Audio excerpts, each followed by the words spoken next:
So they're often called problem properties. Condemned houses can pose safety risks. They can be magnets for illegal activity. For our next guest, those houses are canvases with the potential to get people talking in a good way. Yeah, and this project is called All That Ever Was, Always Is. And with us this morning, artist Watie White. Good to see you, Watie. Nice to meet Thanks you. for Good to stopping by meet the you Morning guys. Blast. Thank you. So this is a collaboration. You're collaborating with Habitat for Humanity. How did this come about? Well, I met the executive director, Amanda Brewer, several years ago, and we started having conversations because we were both focusing on North Omaha in our own respective work. Those conversations turned into her telling me about how they had this backlog of condemned homes that were causing problems in their communities, and I, as an artist who works in the community a lot, thought that maybe there was something there I could work with. So this project, what exactly does it mean? I mean, are you painting the outside of the home? Are you painting the walls inside? What are you What doing? I'm doing, there's a couple of parts to it. One of the things I'm doing is I go up to the neighborhood and I interview people who lived in the home for a while, people who lived near the home, and go through it and see what I can find. Out of those stories, I make paintings about the life of that home, and then install them in every window of the home. Wow. Right. Then we also build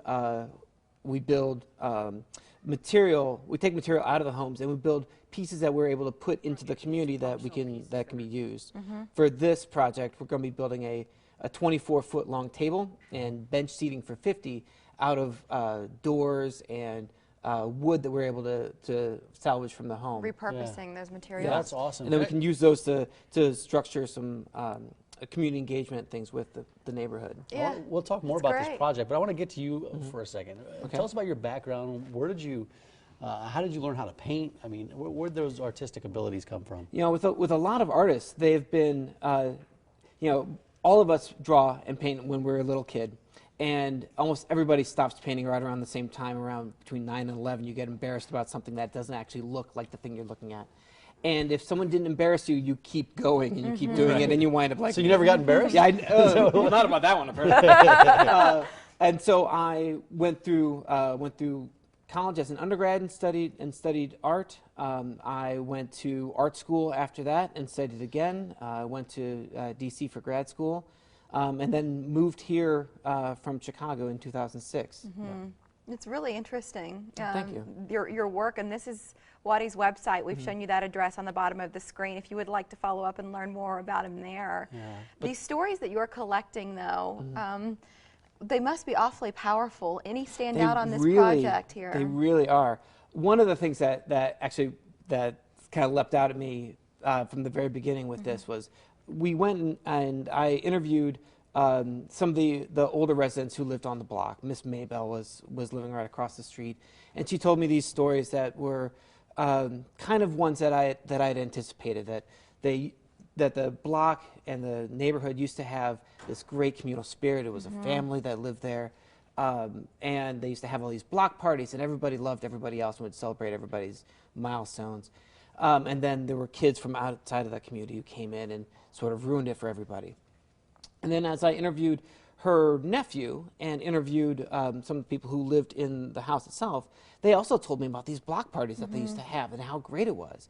And then they told me that the block parties were actually thrown by this chapter of the Hells Angels that lived 2 doors away, and that they would not only throw these big parties, but that they would go and get their buddy who owns a farm to bring horses down and have pony rides for the kids. Wow. And that they were sort elaborate. Yeah, and they served as kind of the de facto security for the whole block. For the neighborhood. Yeah, and so of course nobody's going to mess with that because the block, the Hells Angels own the block. Well, there are more incredible stories that come out of this, and I'm sure you've got a whole bucket full of them. Will but our viewers be able to see the work, or is there an opening? How does this work? So we're currently raising money through Hatch Fund to fund the development of it. Crowdfunding. It is crowdfunding. Like, once the paintings get made and the tables get built, which I'm thinking is going to be towards the end of May, we're going to have a series of community events where we either have a potluck or a sort of large-scale sort of community. You're bringing the party back. We are. And you're getting people talking in a good way. Yep. And as much as we can do this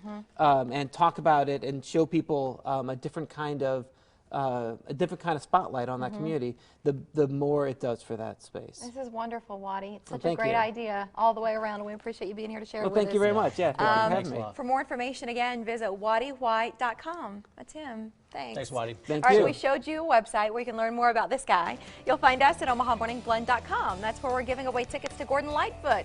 Make sure you register today by 2 p.m. for our last pair of tickets to that concert.